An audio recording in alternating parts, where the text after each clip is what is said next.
You're listening to Cards to the Moon, a podcast about trading cards from both a collector and investor perspective. We hope you'll stick around for the ride as we take a deep dive into the state of the hobby, share some hot takes, hopefully some useful advice, and fun stories along the way. Hey all, welcome to the Cards to the Moon podcast with myself, Clark, and with my co-hosts, Hyung and John. This is episode 30, and it also happens to be the last one to be aired in 2021. So we thought it would be fitting to do a recap of this past year on some of the things in the hobby we've been right about, and some of the things we've been dead wrong. That should be fun and humbling at the same time. But before we do that, I usually say this at the end of the show, but I just want to give a quick shout out to all our listeners and subscribers to this show, plus a few guests that we've had on for interviews, which made producing this podcast a lot of fun. And I know it's something the three of us are looking forward to building on in 2022. If you haven't subscribed to our show, we really appreciate you doing so, and also following us on Instagram at Cards to the Moon, all one word, to get regular updates on our new episodes. And please share the show with your hobby friends if you enjoyed listening to us at all. All right, so let's start the show. And off the top, I want to get your reaction, guys, on Logan Paul's $3.5 million purchase of an authenticated case of first edition Pokemon cards. What do you guys think? Is he ripping it? I hope not. Yeah, I don't know. It'll only impress me if he rips it.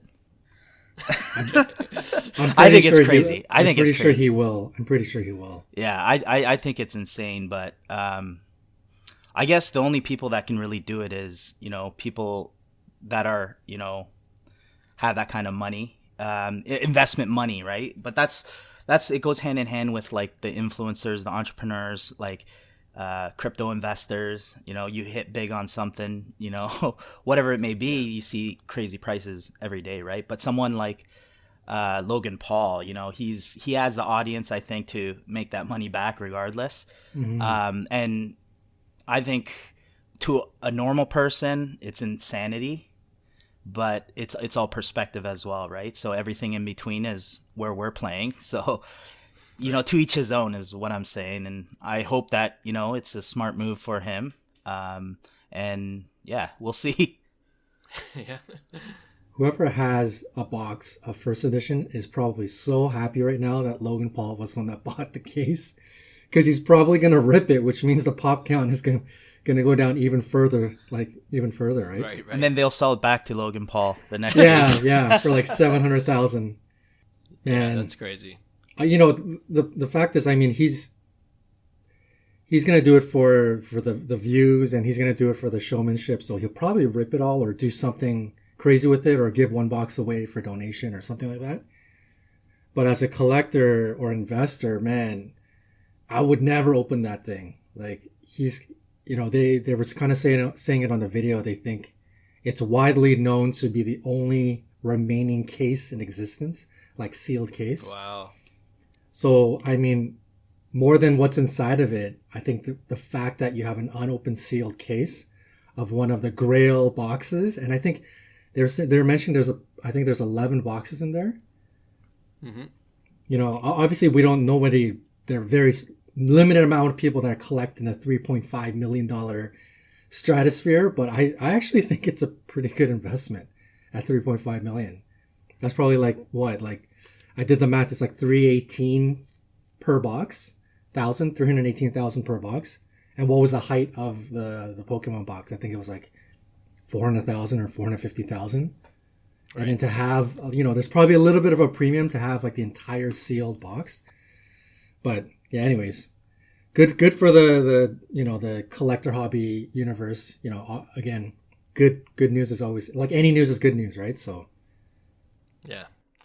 I think I read somewhere that the guy who sold it to Logan Paul bought it for like $2 million and flipped it within like a year and a half. Amazing. 3.5. That's right. So the appreciation on that is crazy. I salute that guy. We gotta figure that guy out and get him on the show. Yeah. Isn't it Shine 150? The guy on IG? Oh, is it? I think, yeah. Oh yeah, I think I saw that. Yeah. I think he bought it for I think it was 2.7. So Okay. so in 1 year he made like 800,000, which is pretty nice. That's not nice. bad. Yeah. And come on, guys, I'm pretty sure he's gonna rip. Like when he got the case from, when he bought the case, he was already talking about like, What is he was really excited about trying to get like 11 first edition Charizard. Oh Yeah. my goodness! So Oh my goodness! it looks like he's gonna rip. I know. That's I He's- want to see. I mean, he's gonna. How much are Charizard's going for? Like 200,000. That's if they're First PSA edition? 10. So that's like I two, have no clue. maybe 2 million in PSA, 2 million in Charizards. He's gonna lose a lot of money. Well, he can, have more necklaces around his That's neck true. for his next match. But yeah, that's pretty insane story, and yeah, we'll keep an eye out if he rips the case open. That'll be entertaining for Oh sure. yeah, for sure. And it makes me think that like I don't know about you guys, but I'm not a huge Pokemon guy. Maybe I was a bit older when Pokemon was big, Yeah. when when the cards were out there the first time. But it's making me want to research Pokemon cards now. In terms of it's just for strictly investor kind of. Right. I personally can't do it. value. I personally can't do it. I'll do Marvel before I do Pokemon in a heartbeat. But yeah, Me Pokemon's too. not Marvel's easier to understand for me. Yeah. All right, I thought that was a cool story to start off with. Let's move on now then to hobby headlines. Okay, so before we sign off on 2021, we're still seeing some record-breaking sales of high-end sports cards. And just for fun, I want to get your thoughts on whether you think it was a good deal or if the buyer overpaid on some of these insane cards that were just sold. So first, I believe in the December PWCC Premier Auction, there was a Luka Doncic National Treasures Rookie Patch Auto, numbered to 99, and it was graded PSA 10 with an Auto 10, so perfect grading, and it sold for $780,000. Good deal or overpaid? Does anybody know the pop count on that? Good question. I would assume 1. Is it a 1? but Is it a 1? I don't know. Yeah, I didn't see, but I would assume it's 1. You know what? Based on Ezra Levine's interview, I'm gonna say it was a good buy. Exactly.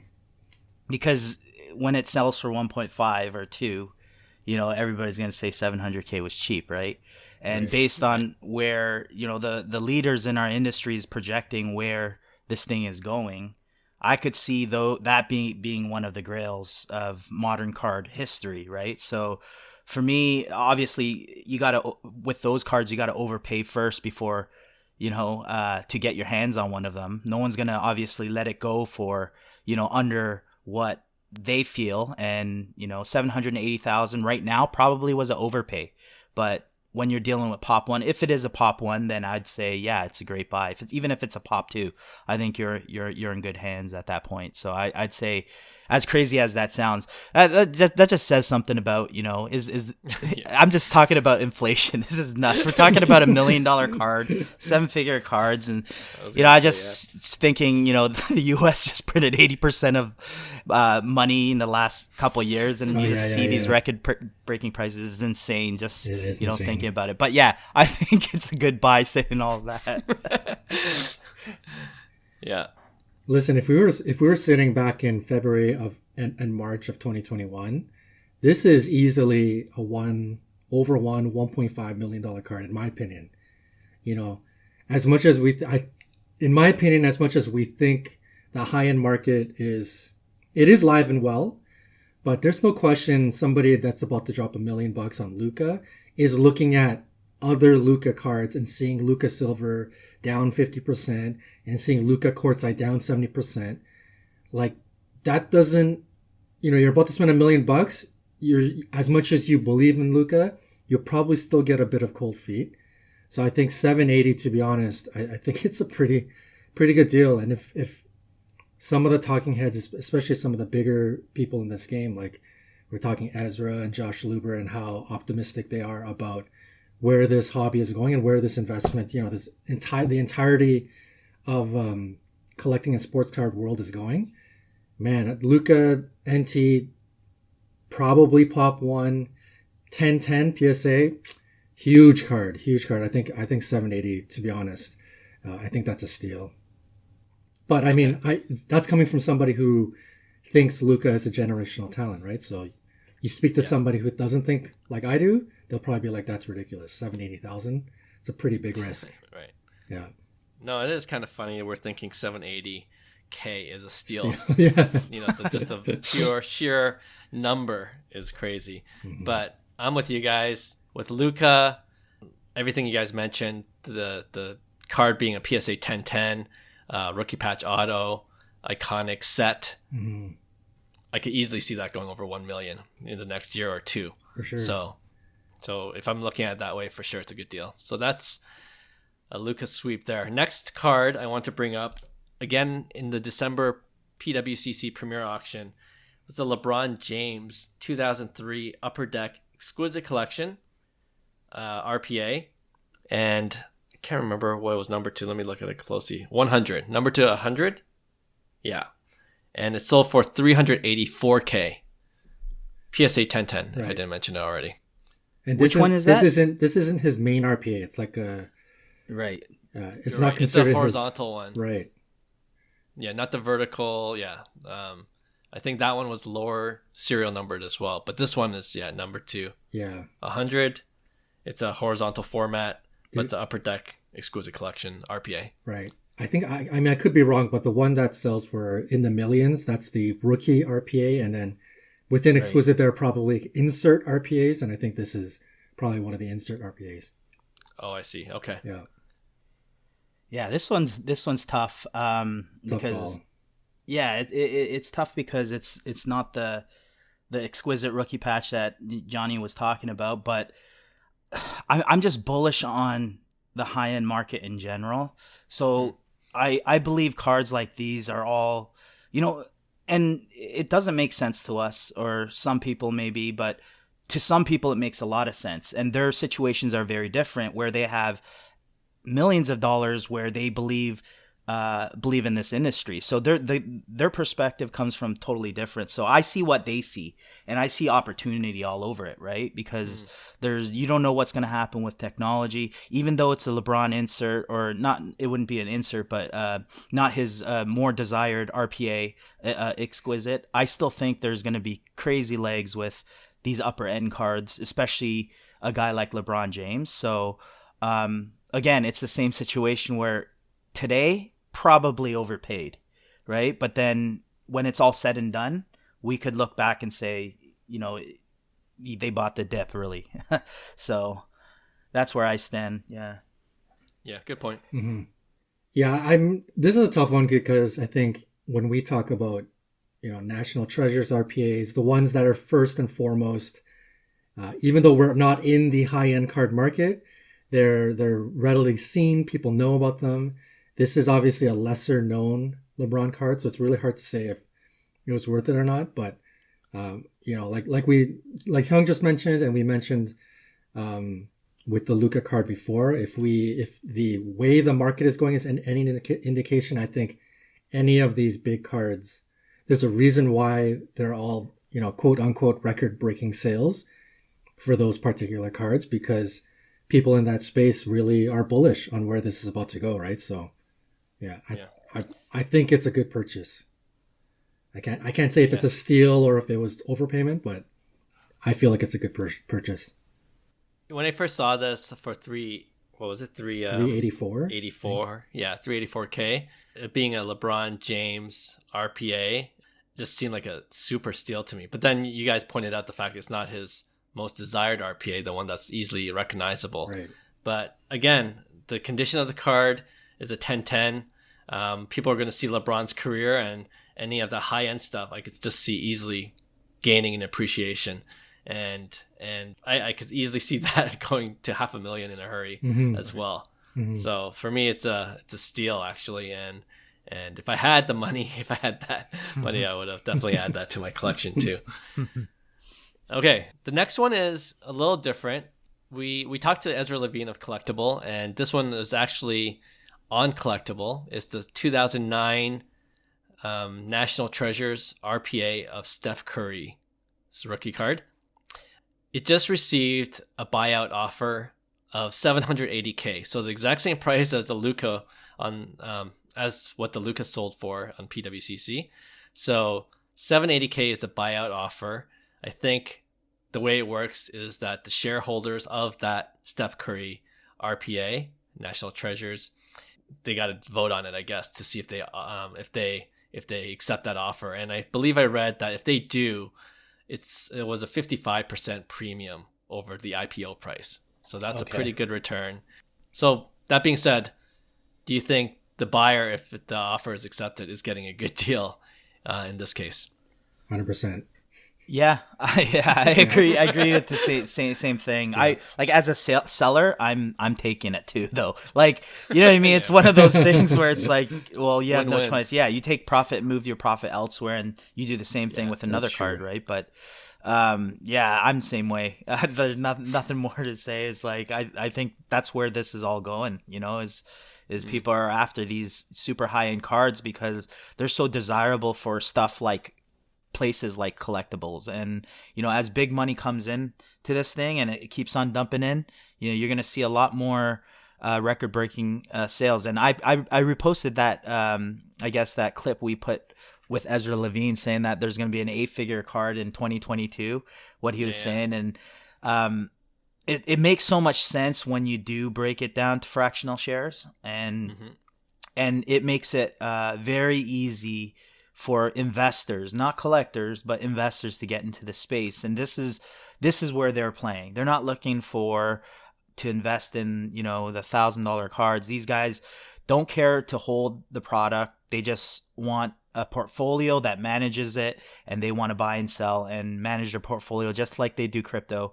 I know it's not as fun, and people are gonna, you know, be downers about it, but at the end of the day, you know, these guys are investors first, and that's all they care about, right? So I think that's what you're seeing with all these cards, to be honest, these record-breaking sales. And yeah, even though, again, that's probably being overpaid. It's a little bit of the hype with Steph Curry, with everything going on. But then, you know, if he wins another MVP or if he wins another championship, you know, is it cheap, right? So that's where I'm at too. Same thing. Nothing changes. Overpaid probably, yeah, but underpaid in a short future, right? So yeah. I think to add on to the fractional share thought, it seems to be working really well. I mean, I don't know if you guys saw, but the collectible Instagram account launched the Jordan SGC 10. Yeah, and I think it was like it was half a day. All the shares were gone. Like it just 999 shareholder spots. Right, I think that's what it just got eaten up quick. So the market is definitely there. In terms of the Curry, I say 100%. What do we say 100% to? That the buyer was getting a steal.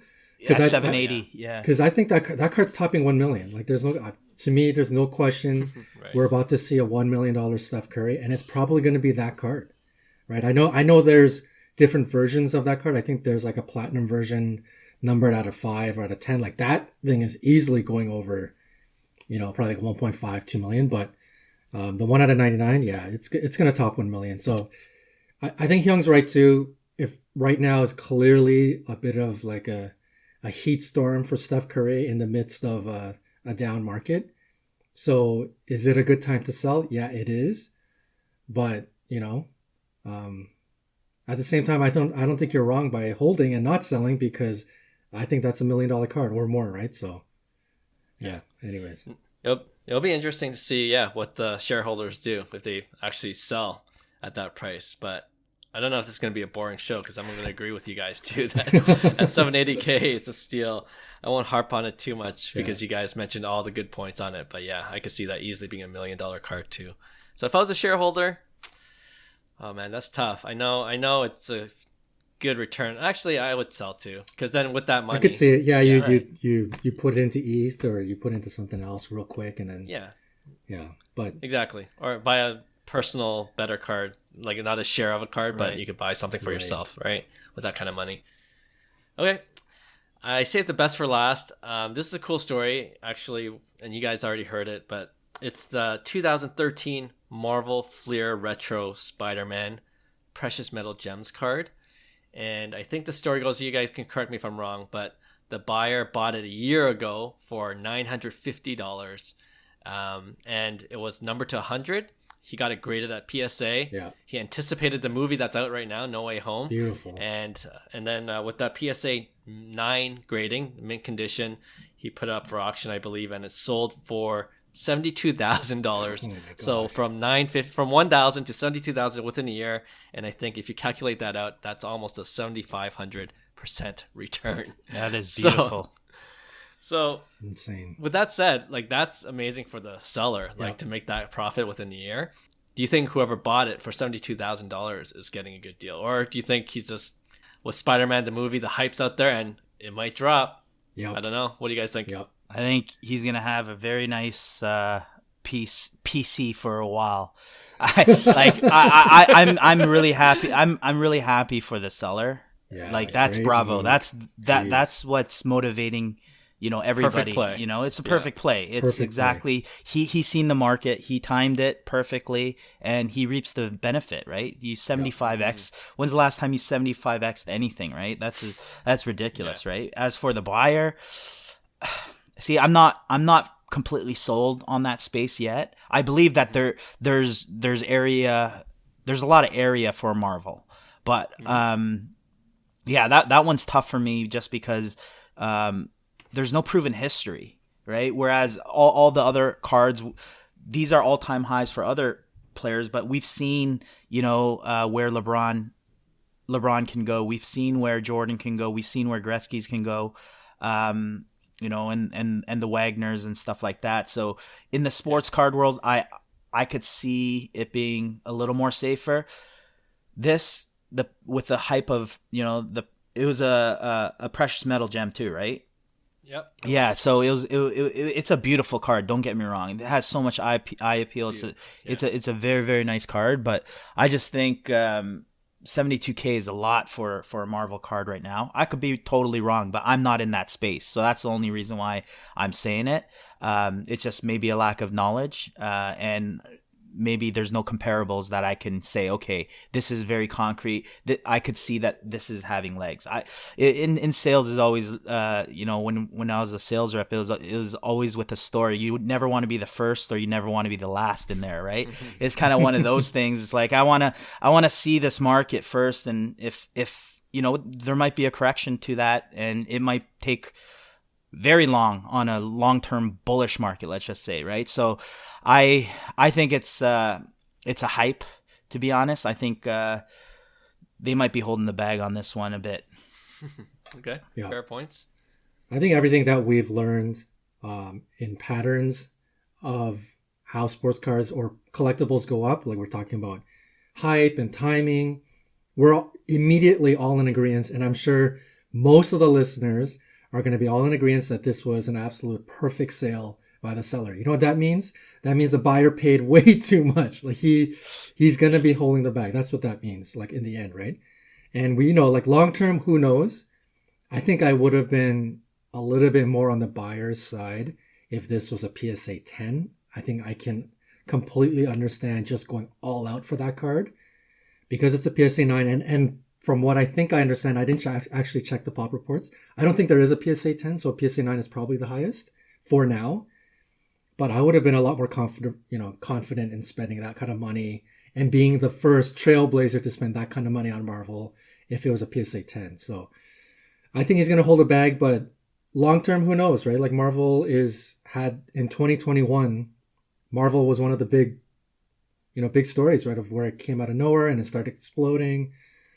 So who knows, 2022, there could be huge things in stores for Marvel. So I think this is, if, history is any indication, I feel this is the Jordan $780,000 sale. Like that's what this is reminding me of. Can the Jordan get back to 780? Yes, I think so. But just like the Spider-Man, I think it's true value is probably somewhere in like, I don't know. I can't even say, but I don't think it's worth 71. And I think the buyer will have to wait quite a while to sell it back for what he's probably thinking it's worth, right? Yeah, this is a hard one for me, actually. Like, I totally see your guy's point. Like, it looks like it was a perfect sale, perfect play, and we all applaud the seller. But I'm I'm seeing a lot of PMG Marvel cards on my Instagram feed lately. They're everywhere. And they look sweet. Like each one of them look amazing. Right. And when they're slabbed in a PSA or even a BGS, like it's a great looking card. And I think just by empirical evidence, like I think those kind of cards are slowly rising. And I could see a big boom in 2022 if you're right with what Marvel's trying to do in the coming year. That these cards, as the hobby continues to grow, these cards could also appreciate in value accordingly. And there's 100 of them. So let's say someone came out with another PSA 9 or 10 of that card. Do you think it'll sell significantly less than 72K? I don't know. I think that might be a benchmark, and I could totally see if everything breaks right. It was a risky buy at 72,000, don't get me wrong, but I feel like if everything breaks right with Marvel growing as fast as it is and the hobby growing as fast as it is, those PMG cards being highly collectible and a lot of higher end collectors coming into the game, if things break right, I could see that being a 6-figure card, and it's numbered to 100. And we joke about, remember the TMNT cards, if it's like a red refractor of Raphael, like red refractor of Spider-Man, or red red parallel card of Spider-Man. The color match? The color match we talked about last week, you can't get better than that, right? Yeah. And so I think there's a good ceiling, a potential ceiling for it to go 6 figures. So it's hard to say. I think I'm on the fence, I guess, with that answer.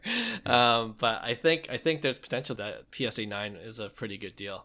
I'm sure we won't see the last of those well-graded PMG Marvel cards, right? I think this might be the first, but it certainly won't be the last. Yeah, super hard grade too.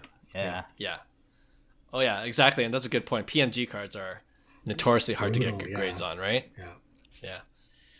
All right, that was a fun exercise. I guess based on all our answers, essentially we're all very, very bullish on the sports card market, especially on the higher end. We think these are all steals. These 6-figure cards are all steals.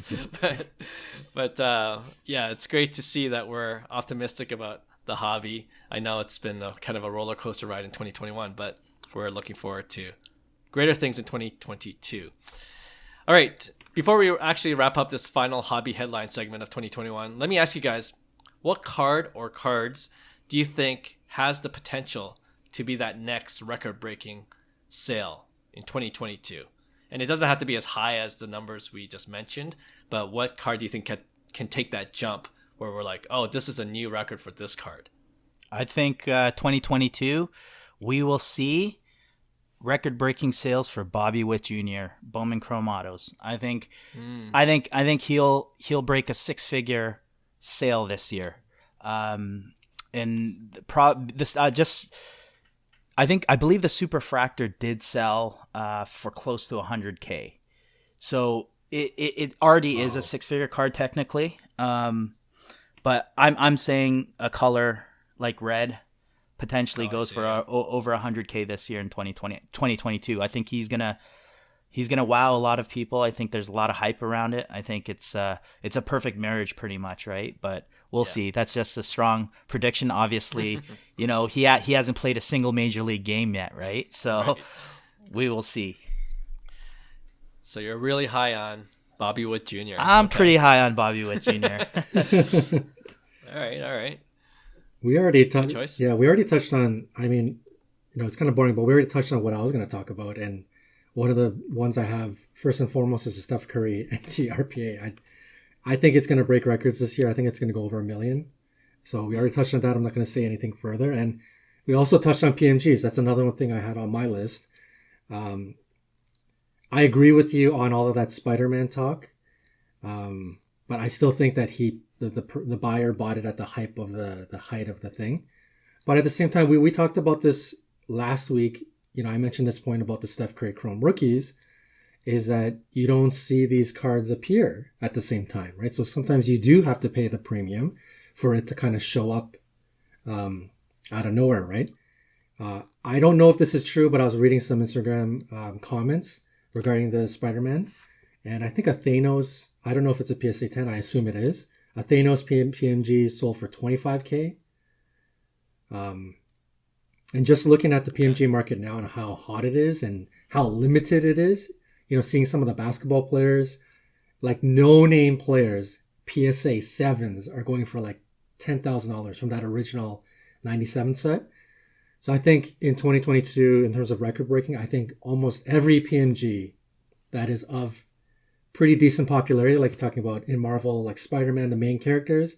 And if you see basketball, especially if we see a Jordan show up or a Kobe show up, like if a Jordan green PMG shows up, I think those are numbered to 10, or a Kobe green. Like, I don't know if there's been $1 million PMG yet, but I'm pretty sure if those show up, those will be $1 million PMGs, right? So, yeah, I'm very high. I could see PMGs just breaking their own records left, right, and center in 2022.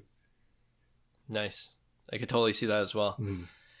So I won't harp on PMGs too, because that was on my list as well. But so we've talked about that enough. One thing I could see really going for record-breaking prices, like we've seen the F1 sports car market heat up big time. And I think it's just going to continue in 2022, especially with the finale of that race. Right. And Netflix is going to be, I'm sure the Netflix execs are salivating right now, at producing this show. And I think the hobby will just ride alongside it, and kind of ride that wave. And, a Lewis Hamilton, whatever the next set is, a 101, or even a really low serial numbered card, right? That'll be easily six figures, and even Max Verstappen, of course, right? So I think I'm pretty bullish on F1, although I don't have any, but I'm kind of doing more research on it. But yeah, I think that's going to be something to look out for in 2022. And the other thing I had is I wouldn't be surprised if we see more vintage baseball cards in relatively good condition. And once those comes out, like whether it's a SGC grade or PSA or any graded card of a vintage baseball card in relatively good condition, I think those are almost timeless. Like you just see that appreciate year after year after year, right? I think you're seeing more of that too. I'm calling very bullish on vintage. I think it's making its way back a lot. You're seeing a lot more. Actually, a lot more SGC slabs. They're well known. They're probably the best known for vintage, right? So, I'm seeing a lot more cards pop up in the vintage as well. So that's something that I think is going to be pretty hot in the upcoming year. Yep, for sure. All right, cool. So this next segment is what we were talking about on the top of the show, kind of our look back at 2021 predictions, opinions, and the hot takes we've made. And in the name of accountability, we want to see which ones we were right on and which ones we were dead wrong about. So we're calling this segment Hits and Misses. Okay, I'm going to go first and get my misses over with. All right? So my first miss is me predicting the LA Lakers were going to win the championship this year. I know the season isn't over yet, and the team hasn't been completely healthy either, right? But it doesn't look good. So my sincere apologies if, based on my prediction, you went ahead and bought a Russell Westbrook card at a premium, or even Carmelo Anthony. Their prices have come down since the season started. So that's on me, guys. Second, earlier this year, I personally went in on a Zion Williamson Panini Select Light Blue Prism. I didn't spend too much on it because the market was kind of going down, but I kind of predicted his season would just fall apart like it has, like it has right now. I don't think he's going to play this year at all, and I'm pretty sure his market is going down even further. I think his base his base Panini Prism PSA 10s are in the 200s now, and we're talking about that as a $1,000 card before, right? So even his colored ones, like the one I had, the light blue, I think that's numbered to $299. I feel like that's gone down. I sent it to you, Hyung, to get graded by SGC. So I'm not in a hurry to sell it. So I might as well get it graded. Hope for the best. And you know what I say to that, Clark? It ain't an L until you sell. I love that motto. Just hold the line, man. I mean, what's the point, right? It's like, his prices are down, but at the end of the day, it's all time based, right? And fortunately, we're not pressed by time, right? And even we'll continue the segment on I guess, losses, it was the same thing. I believe we're going to run into this because a lot of our predictions were for the basketball season, and the basketball market just kind of tanked, right? But for myself, I thought Luka was a great buy, optic, at 500, and it's retracted down 50%. I still personally think it's a great buy. Like, it's a pop 5,000 card, which is relatively low for a GOAT type player, and for $250, like, I mean, those are stocking stuffers, right? For Christmas. So, like, I believe it still will go up.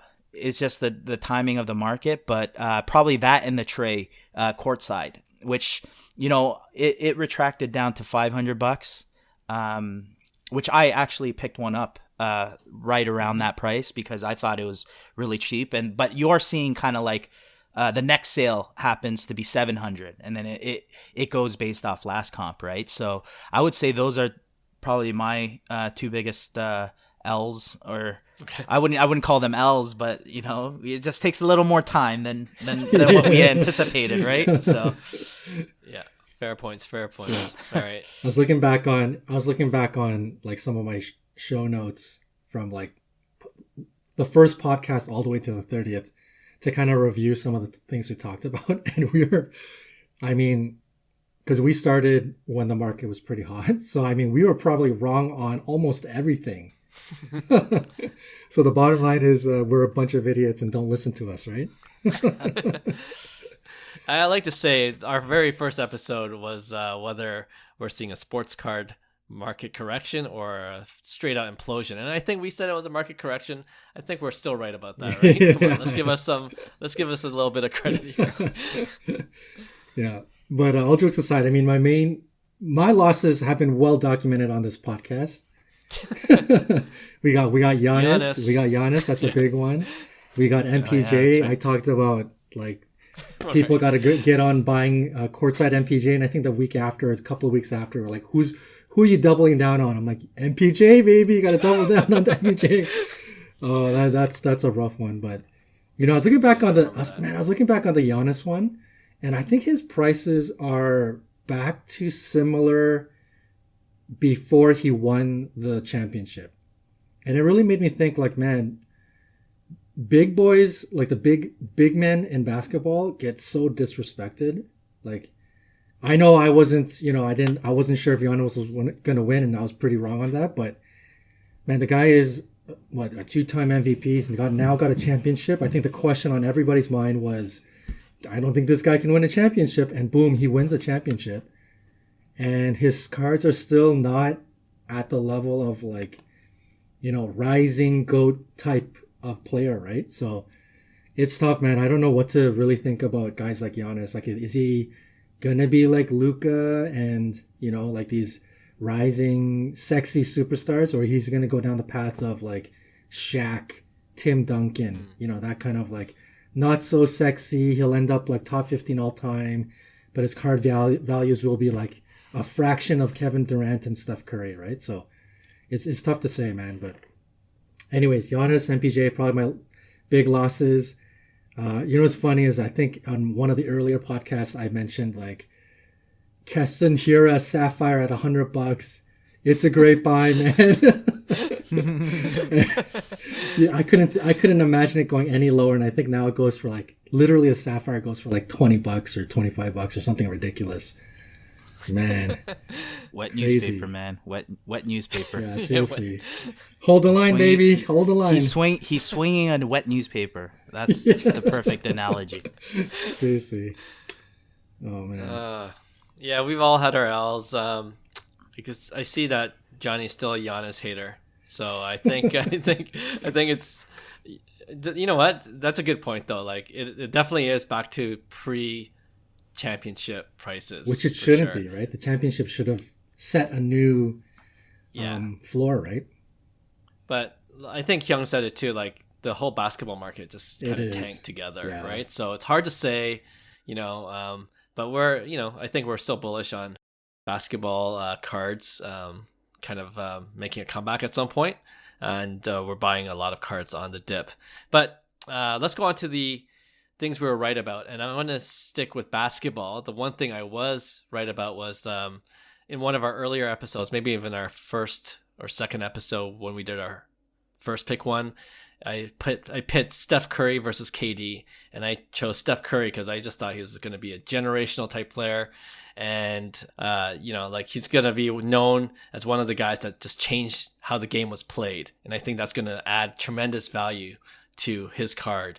And when I said that, I didn't know he was on the verge of taking the 3-point title or the record. So if I had known that, I would have been obviously even more confident in my prediction. But I'm still kicking myself. I say this all the time. I wish at that time I was looking for Steph Curry to buy, and those prices were, in all hindsight, steal. And I didn't pick one up, and now I'm like, I'm a loser. So Steph Curry, it was a right pick by me, but yeah, I'm kicking myself that I didn't take my own advice and invest in Steph Curry back in the summer even. Yeah. So how about you guys? Anything you really got right this year? Our constant buy. even though it's dipping, that's what we're right about, right? Is just keep on buying the dip. Yeah. No, for me, I guess I'll go earlier on the season. I was really high on Bo Bichette, and it was probably midway through the season, and obviously he got overshadowed by Vlad, and he always gets overshadowed by Vlad coming up through the minors. But I think his prices are still cheap, right? And based on what he's doing, he completed a full season, hit close to 300, which at the time he was probably hitting 270, 280. He was struggling a bit, but he ended up finishing with 28 home runs and 100 plus RBIs for a 22-year-old. I think amazing. The future is huge for him, and he does get overshadowed by Vlad. So I still believe that there's a lot of value, but I was a believer of Bo Bichette from the beginning. I think we have so much more in him, especially Toronto. Toronto fans are gonna enjoy having him up the middle, for years to come, right? So Bo Bichette is probably one of mine. Nice. Yeah. Clark, to piss you off a bit, during your segment of your prediction on the Lakers, I was the one that said the Lakers are overrated and Westbrook is not the answer. We don't know what's going to... I mean, look, by the end of the season, Lakers could win the championship, and I'm sitting here eating my words, but I still firmly believe Westbrook's not the answer. But anyways. Put that in the right column for you. Yeah. Being the hockey guy of the group, my earlier podcast, I was always talking like McDavid. So that's probably one of my small wins of the year of 2021. McDavid. This is by complete fluke because nobody really would have seen Zion gain like 100 pounds and have season-ending injuries. But I was not big on investing in Zion, and it's more to do with the fact that I personally see him more on the sort of Vince Carter, Blake Griffin, Sean Kemp scale than I do Jordan, LeBron. Yeah, I see him more on that scale where they're super relevant when they're jumping through the roof and having crazy highlights, but not really championship threats, and not really, once they lose their athleticism, who knows what kind of player they become. So yeah, I'm still... Zion will be back. Oh, he better be back. I know. A lot of people got some big money on him, but yeah. Okay. No, to be fair, I really wanted to just do a short flip for Zion, but he never even stepped on the court, so I didn't get the opportunity to do that. So 2022, come on, Zion, let's get back in shape. All right, let's do it together. Yeah. I mean, to eat some of my words on this podcast, I did say Zion was a buy at certain points in 2021. So it's like a half win. All right, I'm sure we're going to get some more wrong in 2022, and then we'll get a lot right in 2022. So yeah, it's a good way to just kind of keep track of what we're saying. And how can I forget, my best hobby win was Shohei Ohtani when I invested in it early. Yeah. So absolutely. But I'm off Shohei Ohtani next year. I think his prices are inflated, and I don't know if he's going to be healthy. So that's my 2022 prediction. We're already looking ahead. All right. Okay, let's move on then to our last segment of this episode and of this 2021 season of Cards to the Moon. We call this segment Pick One. And it's the Hot Takes edition, but we're making this one a 2022 theme. So in other words, our hot takes are looking forward into what we think could happen in 2022. So we'll present 2 2022 hot takes and then debate which one we think is likelier to happen. All right, Hyung, want to lead off? Absolutely. We'll go because you guys know I love baseball, and this 2022 season is going to be fun because you have a lot of prospects coming up. One of them we mentioned earlier on the show, Bobby Witt Jr. I'm huge on him. So I'm going to go in 2022, a Bobby Witt Jr. first Chrome, okay, auto will hit 6 figures, okay, whether it's a red or orange, whatever is available. But I believe one of them will hit a 6-figure sale, not including supers, we'll say, versus a Wander Franco first Chrome auto will hit 6 figures first. Man, I'll go first. I think it's easier for me to decide because I'm not as high as you are on Bobby Witt Jr. And I would normally knock him for playing for a small market team like KC, but I guess you could do the same with Wander Franco with Tampa Bay. I don't know. I'm super bullish on Wander Franco, and I think it's almost a given. Yeah, I think it's almost a given that one of his cards will hit 6 figures in 2022. So, yeah, I love guys. I said this in the past that can hit for high average, and he just has to develop into his power. And I think we saw the first steps of that this past season. And, it's hard to compare it to Bobby Witt Jr. because I haven't seen him in the minors at all. But from what I've seen of Wander Franco in the half season he's played in 2021, super bullish. And I was trying to get a Bowman Chrome first auto, and it's just still creeping up. So I haven't pulled the trigger yet. But I'm going with Wander Franco. Nice. How about you, John? I'd imagine a Wander Franco Bowman first red auto would already be probably close to 100 grand, no? It could be. It could be, yeah. Yeah. I mean, it's close. So I want both of these guys. I'll admit I don't really know anything about Bobby Witt. I only want Bobby Witt because Hyung is high on Bobby Witt, so I'm just going to follow what Hyung buys.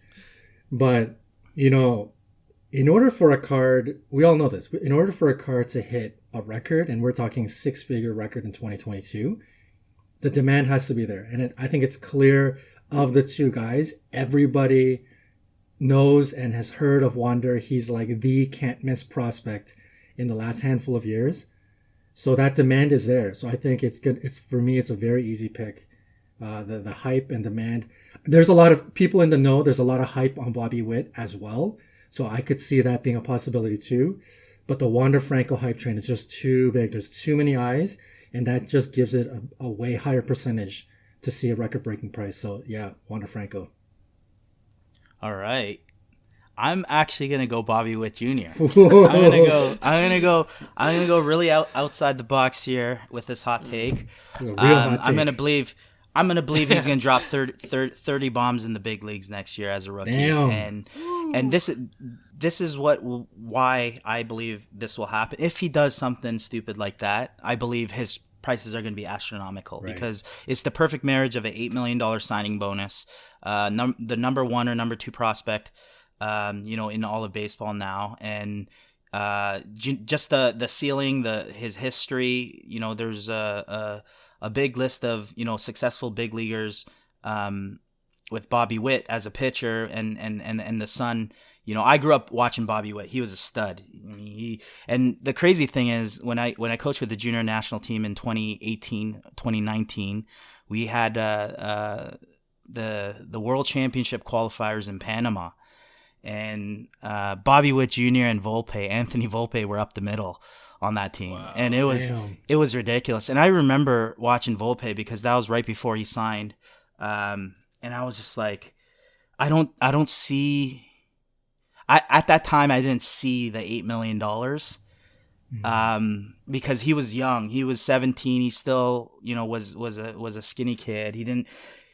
he had the bat, but he really didn't develop physically at that time. And same with Anthony Volpe. Anthony Volpe was tiny, but now I got to see some of his games even in the minors, just watching, and I'm telling you, he's something special. Of course, he's young still, so anything can happen.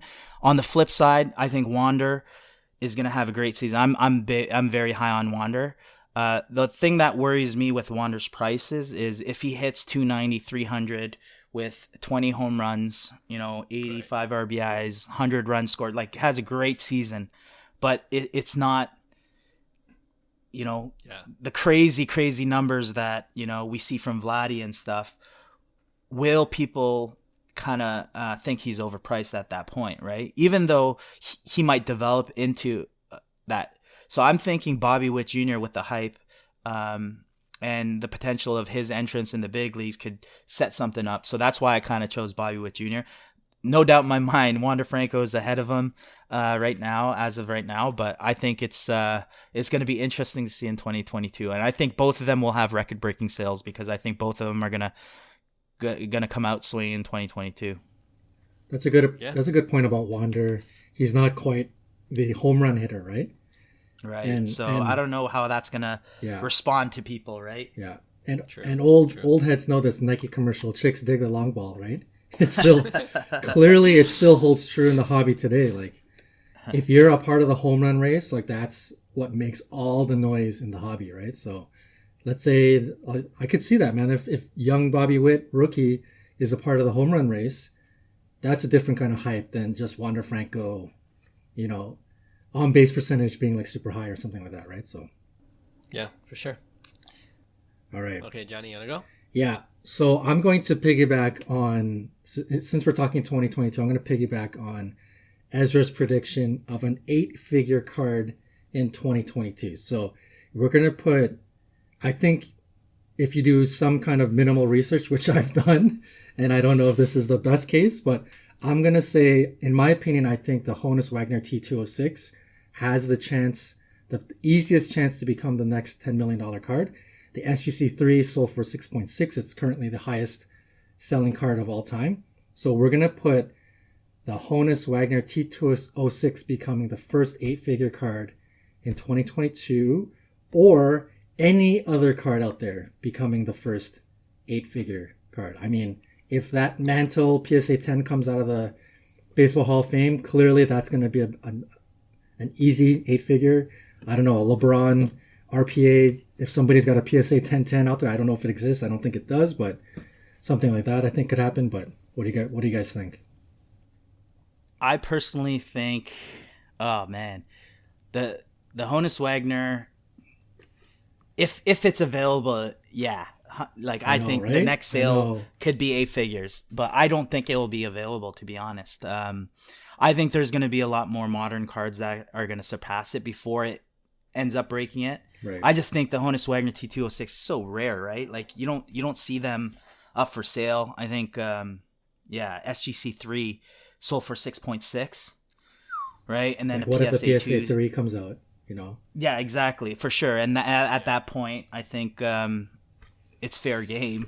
But I believe the way the market is going is, some of the hype cards like the LeBron James, the rookie patch autos, stuff like that, maybe one of ones, they start going for ridiculous amounts because of, fractional shares and stuff like that. So I'm going to go with the other. I don't see actually the T206 becoming the first 8-figure card. I think it's going to be something more modern. And then it's gonna eventually get there, though. 100%, it's definitely gonna get there. But I think it's gonna be a modern card first. Yeah, I thought this would be an easier one for me, but I'm going back and forth because I feel like we're just talking about vintage baseball cards or vintage sports cards, and the people that can afford those and appreciate those vintage sports cards usually have the capital to buy it. And this was even before thinking about fractional ownership. That changes the game a bit, but I'm just going with the odds. I'm going to bet on the field. I think there's going to be other cards that are just like Hyung said, even more modern cards where as more people come into the hobby, we're going to have some rich investors come into the hobby too. And they're going to be probably a little bit younger. So now that there are younger investor types out there looking for alternative assets, we talked about that before in a previous episode. I could see someone spending stupid money on on a more modern card that's graded well. So I'm kind of going with the odds, just betting the field here. But yeah, I agree with you guys too. If ever a Honus Wagner comes up for auction, that has easily a shot to be that 8-figure card. Damn. What's interesting about the Wagner, we're old heads, so we know about, like, everyone knows back in the day about the Wagner. That's like the all-time grail card that everybody talks about, iconic. All I remember news buzz-wise back in the 90s was that Gretzky bought one of the Wagners. So I just did like a quick research, and what's interesting about the Wagner 206 is that almost every Wagner that's in existence, known to be in existence, is like well documented. So people know that one of them exists at this museum and another one exists at that museum.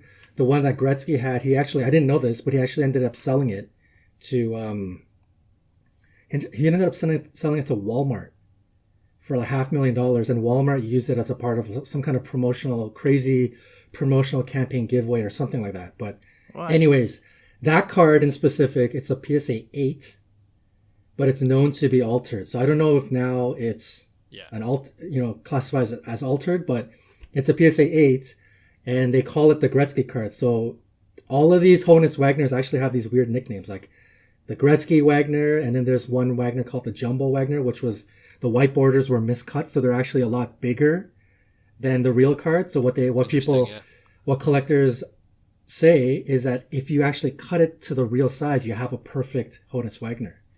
So the Jumbo is like I think it's called a miscut PSA 5. So if that one showed up, that's good, huge money. But I'm going to go the other way. I'm going to bet on the Wagner, because the reason why I say that is I'm not sure if 2022 we're quite ready to see a modern card go to 10 million.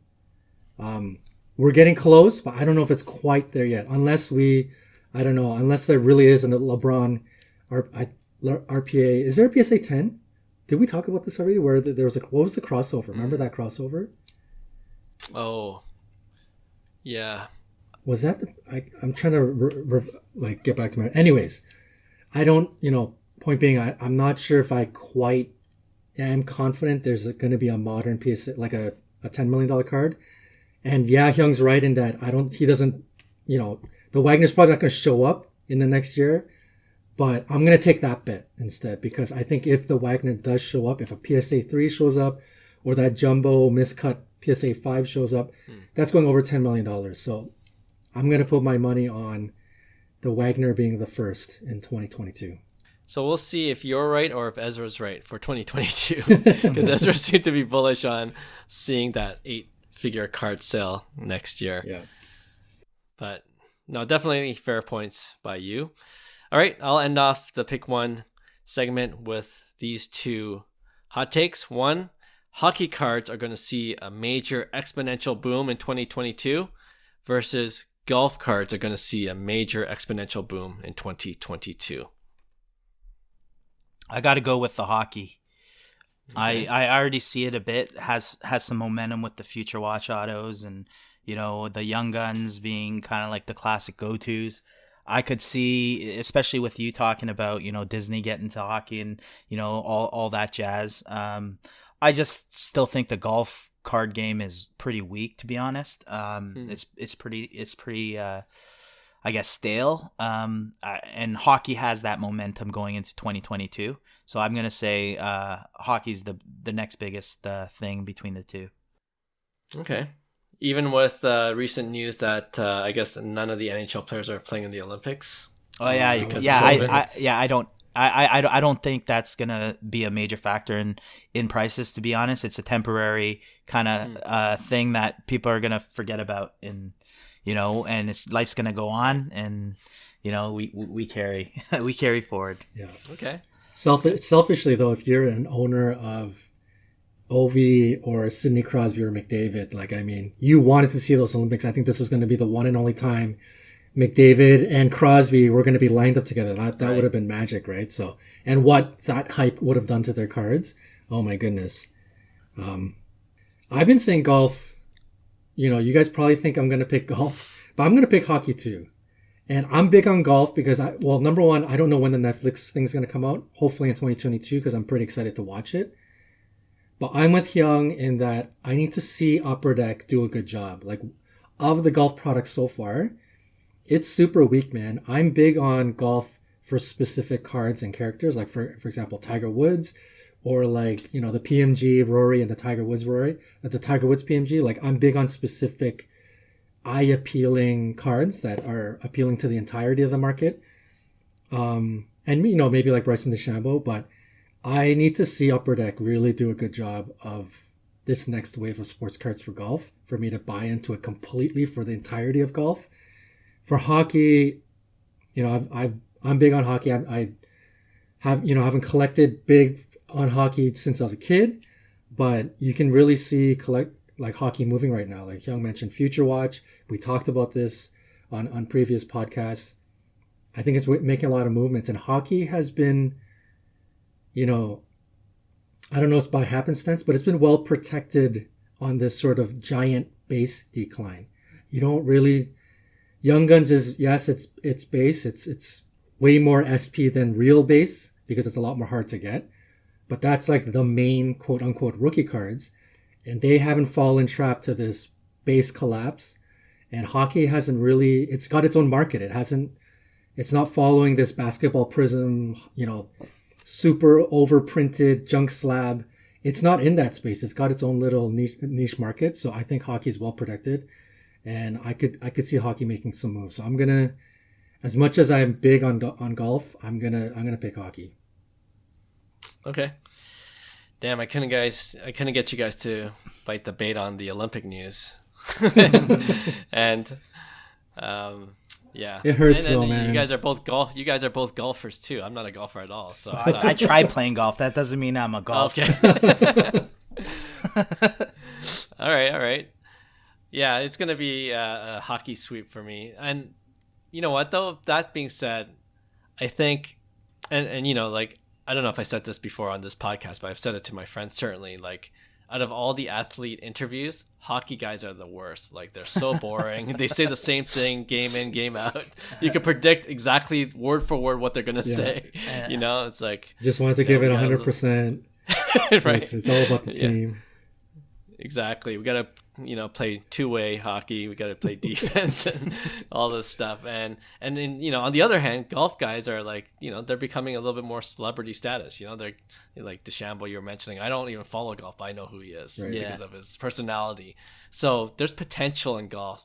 But if we're seeing for 2022, I think just based on the timeline of this hot take, hockey still has a leg up.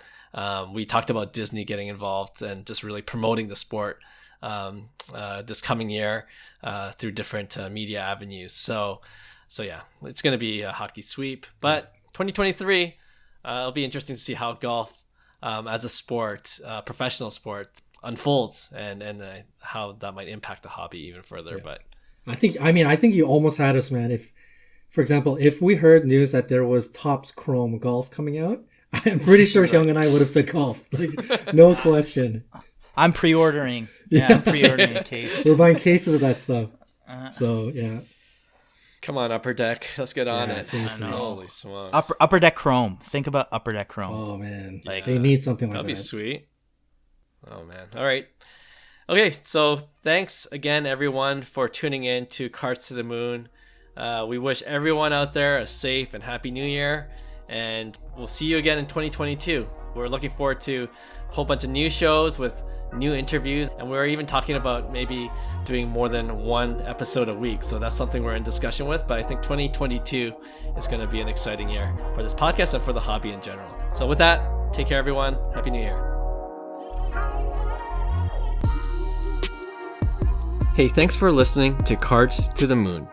We'd really appreciate you subscribing to our podcast wherever you listen to your podcasts. And you can also connect with each of us on Instagram at 5cardguys, or you can follow Hyung at Integrity Sports Cards, or John at TradeU at Recess. You can also check us out at 5cardguys.com. Thanks again, and hope to connect soon.